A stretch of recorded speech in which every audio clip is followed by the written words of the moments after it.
Hi, I'm Wes Allen with DM Tales, and yeah, it's December, but I am finishing up Supervember with my look at Marvel Multiverse role-playing game. And I wrote this review in November, so it counts. Let's roll it.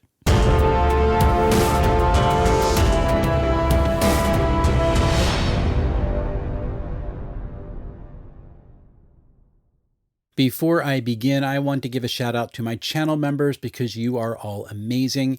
If you want to support the channel that way, you'll get access to my Discord, some badges marking you as members, and some members-only live streams, like my Sentinel Comics RPG character build I did a couple weeks ago. Now, the live streams will all go public later. I'm never going to keep them behind a paywall forever, but if you want to participate in the live chat, that's how you do it. And if you're doing some holiday shopping and want to get some folks some fun t-shirts, check out my DM Tales store. I wear these t-shirts myself, and if you use the code HOLIDAYS24, you'll get 10% off your order through Christmas Eve. Also, if you're so inclined, do the whole like, comment, and subscribe thing and share it out if you want. It makes the algorithm know that I exist, and that's always a helpful thing. But none of that is what you're here for. Let's get to the review. Marvel Multiverse is based off of the 616 system, as it says on the book's spine.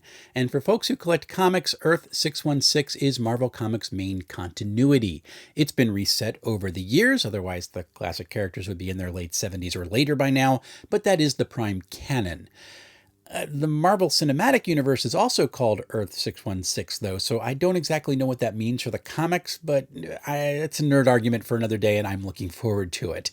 At its core, the 616 system is a 3d6 system. One of those dice is a different color, and the 3 dice get added up, and then an attribute score is added to the result. If the result meets or beats the target number, the check succeeds. Easy, right? It's nice, simple math. Not so fast, because the designers really wanted 616 to mean something, so that different colored die is the Marvel die, and on their custom sets, the 1 on the Marvel die is replaced with an M, and that gets counted as a 6. It also triggers a fantastic result, even if the check is a failure. This means something wild and amazing is going to happen that benefits the PC in the game, whether they succeed or not. This is Marvel's way to include a fail-forward mechanic into the game, which is an idea that's become popular over the past few years, and it works well enough. A GM is going to have to be agile enough to handle that changing narrative, though. The real fun happens when a player rolls a 616. That is the ultimate fantastic result. That's an automatic, over-the-top success. Picture the game going into slow motion while Madonna's Like a Prayer plays in the background, and you'll understand what happens in that moment. And if you do not get that reference, just watch Deadpool and Wolverine, and it'll all make sense. The game also has edges and troubles, which work like advantage-disadvantage for one of the dice in a roll. For an edge, you can pick any of one of the dice to re-roll and take the higher result. And you might want to re-roll the Marvel die to try for a fantastic success, even if it's not the lowest number. It's a little strategy there. When you roll with trouble, you got to take the highest die and re-roll it and take the lower result. The core mechanics of the game, they're pretty simple. It takes all of 5 pages to explain. I mean, is it gimmicky and meant to sell overpriced special dice? Oh yeah, but it's not hard to grasp, and the overpriced special dice thing is kind of a TTRPG tradition at this point, so I can't really blame Marvel for it. Marvel steered into the gimmicky skid and set up the core attributes for their character as melee, agility, resilience, vigilance, ego, and logic, or Marvel. But you know what? This is one of those instances where the gimmick pays off because these abilities have good distinctions between them, and that makes it simple to choose which attribute to call for in a check. Characters will also have tags and traits. Tags tend to be narrative prompts for role-playing the character, like obligation, school, while traits have mechanical impacts on the character, like giving edges or bonuses to specific checks. Characters also have a rank, which goes from 1 to 6, which serves double duty. First, it's an expression of the hero's experience. How skilled are they at using their powers? Rookies are still getting used to the hang of what they're doing, so they're not going to be as boosted as some more experienced heroes. And that makes sense. But rank is also an expression of a character's power level. A powerful hero is going to be rank 4 or 5. A really powerful figure like the Hulk or Professor X is going to be rank 6. So when setting up a game, a GM sets a rank cap depending on the style of game they want to play. This sets limits for the number of ability points the player may spend during character creation, as well as the ability cap where the character is maxed out in a specific trait, and the default number of powers they start with as well. A rank 3 character, for example, has 15 ability points and can't go higher than 6 in any one ability. They've also got 12 powers to choose from. So if you're keeping things to a neighborhood, you might cap the game at rank 2. Characters are never going to go past that limit. But if you're going to go for city or world level events, you might cap it at rank 3 or 4. And that's fine because that's an expression of the power level for the game. And as heroes get more refined in the use of their powers, the more functional they become, which would tend to make them more powerful, increasing their rank. What I would like to have seen in the game is some sort of mechanical trigger for a character increasing in rank, kind of revealing that aha moment that happens in a game. But there's a logic here that works. Now, there are also 3 derived attributes in the game. Health is an expression of a hero's physical well-being. Focus is a measure of their concentration and willpower, and it does get spent as a meta currency to activate some powers. And karma, the inclusion of which is something I note and appreciate because I had the original Marvel Superheroes RPG back in the 80s and karma was a big part of it. That is used to give edges or trigger recovery. Characters also have a number of powers which are set up in power sets and often have prerequisite powers or rank to choose them. And to be honest, I don't really care for the power set concept. Players get rewarded with bonus powers that they choose from only a few different power sets, and that's fine. But it feels like the developers got painted into a corner of trying to figure out how to create Spider-Man using their rules, and this is what they ended up reverse engineering to get there. And I suppose that is one of the hazards in trying to create a superhero game based on an existing IP, but it feels a little forced in. A character's got a number of powers equal to 4 times their rank, so like I said, a rank 3 character has 12 powers, and that might seem like a lot, and I suppose if players went and chose powers from all over the power sets, it would be a lot to keep track of. But the powers are actually set up like feat trees. So to expand a base power's functionality, you need to select the next power in the tree to bring it up to speed with your current rank. Now, I can't show you the actual tree because Marvel's got Disney lawyers and I don't want to risk a copyright strike. But to make a character like Kitty Pryde, which is one of my favorites from back in the day, you need to spend 9 powers just to get all of her phasing abilities and nothing else of her other abilities. And to get Spider-Man's powers, you need to have 14 abilities inside a set. 3 of those powers are just extensions of jump. And so while the number of powers seems large, the game's designed to funnel them into distinct silos if you really want to max out certain aspects of your character. Now, look, everything about the character building process it's fine. I'm not a huge fan of optimization-based character creation, but I do know folks who love both character customization and optimization, and they might like this. But the Marvel Multiverse RPG feels like it goes out of its way to force players into knockoffs of their established characters, because if you want to optimize someone using the spider powers or the phasing power sets, you're basically going to end up with a knockoff Spider-Man or Shadowcat. It just seems a little bit forced. Combat is really where the Marvel Multiverse RPG just loses me.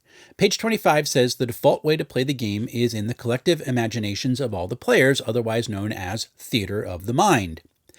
And I think among all the genres, save perhaps horror, superheroes are probably best suited for theater of the mind play. The things superheroes can do are just so outlandish and wild that It almost needs to take place in the fluid realm of shared imagination, because when a car gets tossed or a lamppost gets swung or the wall gets smashed through, it can just happen. It doesn't need to get out new miniatures or erase lines on a chart. It just makes sense that the default way to play the Marvel Multiverse RPG is in theater of the mind. But the rest of the combat chapter is all about playing on a map grid. Powers are set up with specific grid ranges. The movement rate defaults to how it's measured on a map grid. And look, if you want to make playing on a gridded map viable for a game, I guess it does make sense that you'd have a good amount about that in your combat section. But if your default way of playing gets a paragraph and the non-default way of playing gets the rest of the combat chapter, well, what's the actual default way of playing? It's almost as if the designers recognize that theater of the mind works best for superheroes, but we're looking around at the popularity of gridded play and went, I guess we're going to have to do that then. I will say that combat's also kind of complex. The complexity begins with how initiative is rolled. It's a standard action check. Players roll 3d6 and add their initiative modifiers. Combat then takes place in descending order. It's not my favorite way of determining turn order for a table, but it's straightforward enough. Except it isn't. And that's because of the 616 system. Any character who rolls a 1 on their Marvel die gets to take part in a bonus round. That happens before all the players and NPCs who didn't get a fantastic success on their initiative check get to go. In addition to this, some abilities give players an edge to their initiative check before turn order is determined, and those rolls have to take place. And if a GM determines if anyone is surprised, then those PCs or NPCs have to have trouble on their initiative check, so those dice have to be rolled as well, unless there's an edge and trouble canceling each other out, that is. And it all just sounds clunky and time-consuming. Even worse, if there happens to be a round where multiple combatants get bonus rounds and a poor player who rolls low on their initiative check is going to be just sitting there twiddling their thumbs for a long time until they get to go. And that's because gridded combat with high power characters, I found to be really, really slow. The whole process feels like it got painted into the double whammy or triple whammy of the 616 gimmick, the need for surprise, and the reality of spider sense in this world. That's how you get an edge to your initiative check. And this time-consuming process is the result. I don't like it at all. And then damage calculation is another place where the game feels like it would slow to a crawl.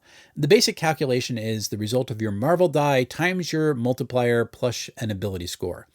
The base multiplier is the character's rank, but there are powers in the game which will increase the multiplier for specific attacks, such as the Mighty power, which is a basic power that's not in any power set. Luke Cage, for example, is a rank 3 character, but has the Mighty 2 power, so his melee damage modifier is 5. Hulk is a rank 6 character and has the Mighty 4 power, so his melee multiplier is 10. And look, this is not difficult at all, and the character sheet for the Marvel Multiverse RPG is well designed. I have to give it props for that. There's no need to hunt for the numbers that apply for certain actions because they are right there. It just can get kind of slow to calculate. And then further complicating the damage calculation is how armor is handled, because damage reduction doesn't change the amount of damage inflicted, it changes the damage multiplier. So if a character with 2 damage reduction knocks back another character who has a 4 damage multiplier down to a 2 multiplier instead, it's just really fiddly. Now, turn combat is simple enough. Characters get 1 standard action and 1 move action, and they also get 1 reaction. And that's actually one aspect of combat in the Marvel Multiverse RPG that I love. And the reason why is because they've figured out how to do a fastball special. The fastball special attack when someone gets thrown is actually a reaction. That just makes sense, and I love it. They knocked it out of the park with that one. But aside from the fastball special rule, which I do love, everything's just fine. It's slow, it's fiddly, but it keeps focus rather tight, so players probably aren't going to be subjected to that dreaded seek and find of page flipping every time they want to try something, all that much anyway. It's just that And I said this on my Savage World Superpowers companion review as well, although I will say that system is a ton faster. It feels too small. Playing on a grid constrains things too much for me. And look, I know there are people who just cannot play Theater of the Mind. It's just not how they can play the game. It drives them nuts. They lose focus. They can't follow the action in their heads. And so I don't begrudge them grids. But I have a difficult time imagining the awesomeness of superheroes when they are bound to a grid with the restrictions of minis and terrain. It just feels too tiny. So, unlike most of my reviews, I'm not going to be showing any of the interior layout here. And again, that's because Marvel's got Disney lawyers, and I don't feel like having to fight a copyright strike while arguing fair use. I did ask them if they had any media assets for my review, but the first person I asked I don't think understood what I was looking for. And while I did find their media contact person, it was a holiday week, and now it's the week after a holiday week, so I have no idea if they're going to get back to me anytime soon. So you're just going to have to take my words for this one, literally. The Marvel Multiverse RPG is a 322-page, stitch-bound, full-size 8.5/11 book. It's constructed well, although I do think that the paper may be a bit more thin than I like. I've got some creases in it just from normal use that would not normally show up in most of my books. The paper's also glossy, so it's not a great tactile feel when flipping through. Glare can be a problem, but I didn't have a ton of issues reading it, which I do appreciate. There are also no book ribbons, so be sure to have a book ribbon or two book ribbons handy or bookmarks handy to mark important places as you read through the book. I love the cover art on the front cover, though. It's got movement and energy and fury, everything a comic book should have. And in the center of the cover are two blank characters inviting players to make their own legendary heroes, or GMs to make their own legendary villains to come in and join the fray. Now, it may actually be my favorite art piece in the entire product. Though the rear cover displays a blurb of the product as well as some artwork depicting various scenes from across the Marvel multiverse, and that looks really inviting. Sadly, there's nothing on the interior cover pages. It's just red pages, and for a company that has such amazing IP, I would have expected something cool there. The interior layout is clean and it is easy to read. Headings are a clean sans serif font. The body text is a subtle boxy serif font. The body text might be a little bit too small for my tired eyes, but I didn't have a huge amount of trouble reading it, so it's not that bad. Chapters each have their own accent color, which is used for the spread border, as well as the headers and the footers. And I always appreciate when books are designed this way because it makes it simple to see when you flip to another chapter in the book. And the colors are so pronounced that they look really good when you view the book closed from the side. It's very colorful. Chapter title pages are just brilliant. The chapter number is in the upper third on the right page, and the chapter title is below it, spanning across 2 columns of text. The page actually takes on the chapter's accent color, and the body text is reverse contrast, white against the background color. This sometimes makes it difficult to read if the accent color is too light. There's one chapter in particular where I found that to be a problem, but for the most part, I love this look. As I said, all the chapter title pages appear on the right page. The left page on that spread is a full page piece of art, and the whole presentation is really well done. The artwork, though, is, and I say this a lot for this review, it's fine. Now, the book includes both original pieces of art and classic panels from the comic book, so I can't complain at all. In fact, some of it is quite good. But there's something about comic book art that needs context. It's not just the drawing that makes comic book art so special. It's the drawing in context of the panels and the speech bubbles and the sound effect text. See, I don't want to just see Nightcrawler exiting from a teleport, as cool as that looks. I want to see the bamf behind it because that's what makes it Nightcrawler. Now, some of the artwork in the book communicates the style, even though a lot of the context from the comics is lost. There's an amazing Juggernaut image on pages 40 to 41, for example, splitting 2 columns of text. It looks really cool. But a lot of it is missing something. And again, that's not because the art is bad. It's not. It's really good. It's just missing the comic book elements that give it that signature feel. It feels like it's missing the genre somehow. So I don't know what to make of this game. This is the second time I've attempted to read the rulebook, and the first time I gave up. This time I did manage to make my way through the entire book, but there's so much about the game that's aiming away from my personal sweet spot.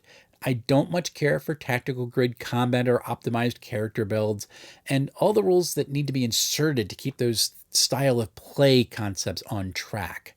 Damage calculation and initiative rolls, they just feel painfully slow, and I don't think I would like running that at all. The 616 system is an interesting gimmick as long as the GM is comfortable constantly rewriting the fiction on the fly whenever the player rolls for a fantastic result, and I do love being able to do that, so that's not a knock on the game. On the other hand, it does feel like a hack just because they insisted that a roll of 616 have to mean something extra special. As I wrote the review, though, some of the design choices became a bit more clear to me, so I'm not quite as negative towards the game as I was when I was reading it. I still don't think I'd want to ever run it, though, because it's just a style of play I don't enjoy GMing. I would be willing to give it a go as a player, though, so if I may be on the lookout to try this game soon if I find an opportunity to do so.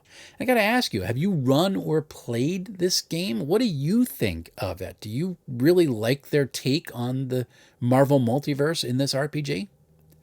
And if you want to get the Marvel Multiverse RPG for yourself, the good news is you can find it pretty much anywhere. It's going to be at a friendly local game store, a comic book store, Amazon, Barnes & Noble, and even Target. The list price for the book is $59.99, although you're going to find it cheaper for that on sale in most of these outlets. If you want a PDF of the book, though, you are out of luck because Disney doesn't like you. They don't exist. Instead, if you want a digital version of the book, you either need to get the book in Roll20 or on Demiplane, which it's less than ideal. I don't use Roll20 at all, but the Demiplane version is $29.99.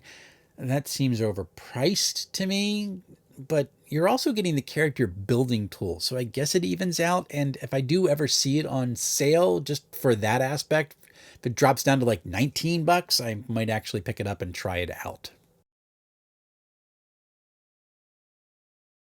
So I'm going to be at PAX Unplugged this weekend, Friday and Saturday. So if you're going, let me know. I'll be walking around in some of my t-shirts, and I'm running Numenera in Monty Cook's room Friday afternoon from 2 to 6. I just finished reading The Electric State, which is wild. And it's really, really depressing, but it's a really good game. So look for that review coming up soon. And then I've got a review on my chaos style of game prep that I need to finish. That's how I ran my 2 Numenera streams over on Grimwood Games channel for our fundraiser last month. I've also need to dig into the Dragonbane book, The Path of Glory. I've started reading it. Looks really, really cool. So I've got a lot coming up. I'm looking forward to bringing it to all of you. And until we see each other again, folks, happy playing, everyone.